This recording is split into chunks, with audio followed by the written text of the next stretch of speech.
Hello everyone, today we'll talk about how to fix or how to solve the problem of backup on the application of Authenticator. You will click on settings. In this page, you can click on apps, default apps, app settings.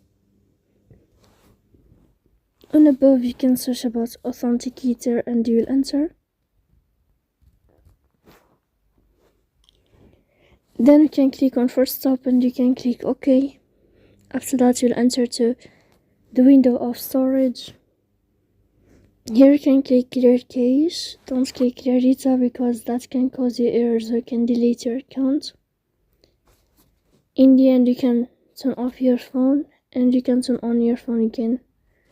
So please don't forget to support us by like and subscribe. See you next time in another video, and thank you for watching.